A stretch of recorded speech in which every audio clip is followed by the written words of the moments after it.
অনেক দিনের সাধনা, জল্পনা কল্পনা, আপনার মোহরে নবুয়তে আমার ঠোঁটটা আমি লাগাবো, আপনার মোহরে নবুয়তের মধ্যে আমার ঠোঁটটা লাগিয়ে আমার ঠোঁটটারে আমি জাহান্নাম থেকে পরিত্রাণ করাবো। এজন্য প্ল্যান প্রোগ্রাম করে এতক্ষণ আপনার জামাটা খুলতে বলেছি। আপনার উপরে আমার কোনো হক নাই। আমার আব্বা মা, আমার সম্পদ, আমার জীবন আপনার জন্য কোরবান গো নবী। একদিন বিশ্বনবী বললেন, বান্দার কোনো হক আল্লাহ কোনোদিন ছেড়ে দেয় না। আল্লাহর হক আল্লাহ মাফ করে, বান্দার হকের মাফ নাই। যদিও আমি নবী, আমার উপর যদি কোনো হক থাকে বলো, আমি দিয়ে দেব। কোন সাহাবী দাঁড়ায় না। এক সাহাবী দাঁড়িয়ে বললেন, নবী, যুদ্ধের ময়দানে চাবুক চালানোর সময়, লাঠি চালানোর সময় এক কাফেরকে মারতে যেয়ে আপনার লাঠির বাড়ি আমার পিঠের মধ্যে পড়েছে। আপনি যেহেতু এই কেসাসটা আদায় করতে চান, আপনার পিঠে আমি লাঠির বাড়ি মেরে এটারে শোধবোধ করে দিতে চাই। সাইয়েদনা ওমরে ফারুক হাতের জামা এরকম করতে শুরু করছে, আয় এদিকে আয়, তোরে শোধবোধ করাই। বিশ্বনবী বললেন, ওমর রাখো, এটা বান্দার হক, মিটাতে দাও। বিশ্বনবী বললেন, আসো, তুমি এসে আমার পিঠে লাঠি দিয়ে চাবুক দিয়ে বাড়ি মারো। সাহাবী বলে, ও নবী, তখন দুর্ভিক্ষের সময়ের যুদ্ধ ছিল, আমাদের গায়ে জামা ছিল না। যখন আপনি আমার চাবুকটা পিঠের মধ্যে মেরেছেন, আমার পিঠে তখন জামা ছিল না। আপনি যদি যথা নিয়মে কেসাসটা আদায় করতে চান, আপনার জামাটা খুলেন, খালি পিঠের মধ্যে বাড়িটা মারিস।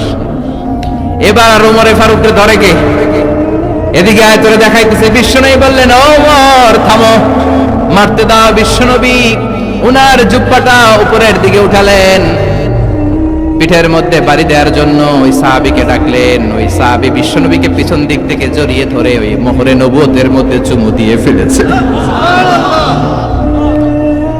সাহাবী বললেন, নবী গো, এই নাটক করার জন্য আপনি আমারে মাফ করে দিয়েন। আপনি বিশ্বনবী, উদম গায়ে আপনারে দেখা যায় না, খালি গায়ে আপনারে দেখা যায় না। শুনেছি আপনার পিঠের মধ্যে মোহরে নবুয়ত আছে। অনেক দিনের সাধনা, জল্পনা কল্পনা, আপনার মোহরে নবুয়তে আমার ঠোঁটটা আমি লাগাবো,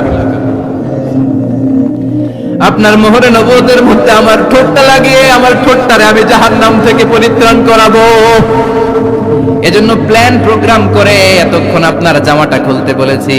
আপনার উপরে আমার কোনো হক নাই। আমার আব্বা মা, আমার সম্পদ, আমার জীবন আপনার জন্য কোরবান গো নবী। বিশ্বনবীর পিঠে বাম দিকে খাতামুন নবুওয়া ছিল, মাহরে নবুওয়া। কোন বর্ণনা এসেছে উনি এই মাহরে নবুওয়া দিয়ে পিছন দিকে দেখতেন। বিশ্বনবী যখন নামাজ পড়তেন উনি বলতেন, ইস্তাকিমু ওয়া'তাদিলু ইয়ারহামুকুমুল্লাহ, কাতার সোজা করো, ফাঁকা জায়গা বন্ধ করে দাও। কারণ আমি সামনে যেমনি দেখি, পেছনেও তেমনি দেখি। অনেকে বলেন বিশ্বনবী পেছনে দেখতেন এই মাহরে নবুয়তের জায়গাটা দিয়ে। এটা ছিল বিশ্বনবীর behind CC camera, behind close circuit camera. আল্লাহু আকবার। বিশ্বনবী ছাড়া কোন নবীর পিঠে এরকম মাহরে নবুয়া ছিল নাকি? কথা বলেন। এজন্য ওই নবীরে গালি দিলে সহ্য হয়? কথা বলেন, সহ্য হয়? আবিয়াদুল ইবতাইন, বগল ছিল শুভ্র সাদা। আমাদের বগল কি সাদা? দুর্গন্ধ, কুৎসিত, কালো, তাই না? বিশ্বনবীরটা কালো? কথা কন, শুভ্র সাদা। আমরা দোয়া করি এভাবে। বিশ্বনবী মাঝে মাঝে দোয়া করতে করতে, বৃষ্টির জন্য যখন দোয়া চাইতেন, আরাফার ময়দানে যখন দোয়া চাইতেন, দোয়া করতে করতে হাতটারে উপরের দিকে করতেন। সবাই এরকম হাত তোলেন, সবাই হাত তোলেন। বিশ্বনবী মাঝে মাঝে আবেগের চোটে এইখান থেকে হাতটা এই জায়গায় নিয়ে যেতেন। সুবহানাল্লাহ। বিশ্বনবী যখন হাত আবেগের চোটে উপরের দিকে উঠাতেন, বিশ্বনবীর বগল দেখা যেত। সাহাবারা বলতেন, হাত্তা ইউরা বায়াদু ইবতাইহি, এই সুযোগে আমরা দেখতাম উনার বগলটা ধবধবে সাদা, কোনো দাগ ছিল না। মুস্তাওয়াল জাবিন, প্রশস্ত ললাট ছিল। আসাম্মুল আনফ, খাড়া নাক ছিল। বিষ্ণুবীর নাক কিন্তু বোচা ছিল না। এরকম চ্যাপটা নাকরে আপনারা কোম্পানিগঞ্জে কি বলেন? চাকমা কি নাক? হ্যাঁ, বুসা, নাক বুসা বা বোচা। বিষ্ণুবীর নাক এই চাকমা স্টাইলে নাক ছিল না, খাড়া ছিল, খাড়া নাক ছিল। সুবহানাল্লাহ পড়ো। মুফাল্লিজুল আসনান, দাঁতগুলো ছিল পরিপাটি। বিশ্বনবীর দাঁতের দিকে তাকালে বিশ্বনবীর হাসির দিকে তাকালে মনে হতো হাসিতে যেন মুক্তা ঝরে। বিশ্বনবী দেখতে কেমন ছিল আন্দাজ পাচ্ছেন না মোটামুটি? এই চমৎকার দেহটা নিয়ে যখন আয়নার সামনে দাঁড়াতেন, বিশ্বনবী জোস জোস পোজ দিতেন না।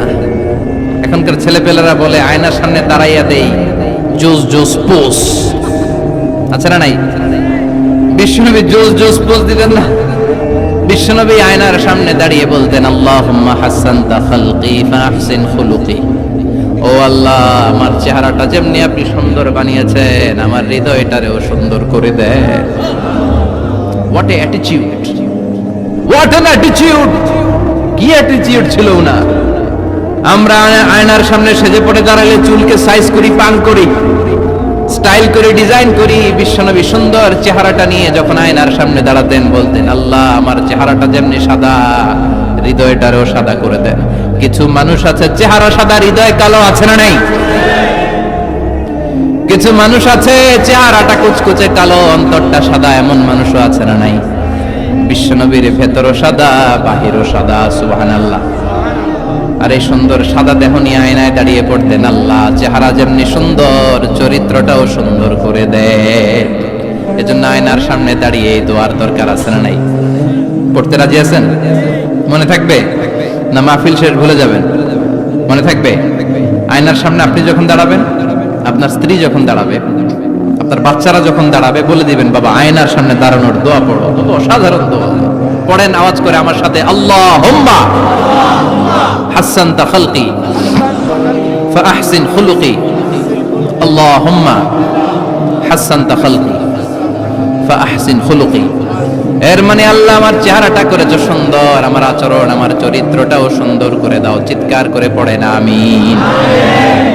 তাহলে বিশ্বনবীর ব্যাপারে তিনটা কথা আমরা শুনবো বলেছিলাম, প্রথমটা শুনে ফেলেছি। মানে উনি দেখতে কেমন ছিল, উনি দেখতে কেমন ছিল, এর মধ্যে আমাদের আমলের কিছু নাই, শুধু বর্ণনা করা আর শোনা আর বিশ্বনবীকে ভালোবাসা, ঠিক কিনা? কারণ উনার না খাড়া, আমার তো খাড়া নাও হইতে পারে।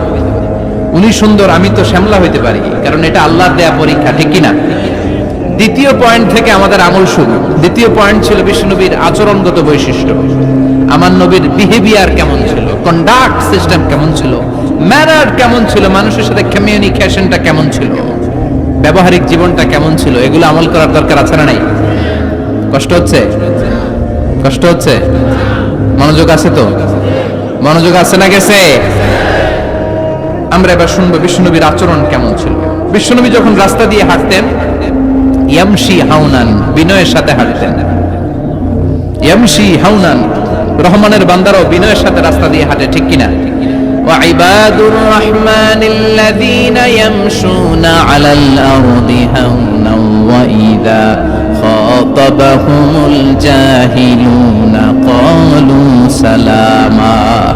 রহমানের বান্দারা যখন রাস্তা দিয়ে হাঁটে, বিনয়ের সাথে হাঁটে, তারা অহংকার প্রদর্শন করে না, মানুষের সাথে বিনয়ের সাথে রাস্তা দিয়ে হাঁটে। এজন্য রাস্তা দিয়ে যখন হাঁটবো, বিনয়ের সাথে হাঁটবো। রাজি আছেন তো? নাকি অহংকার প্রদর্শন করে হাঁটবেন?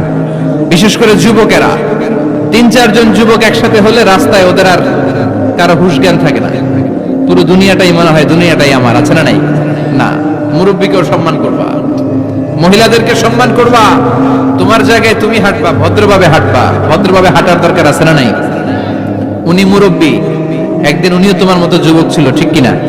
এই যে আমার কালো দাড়ি, আজীবন কালো থাকবে? কথা বলেন। উনার সাদা দাড়ি, ছোটবেলায় মনে সাদা দাড়ি নিয়ে আসছিল না?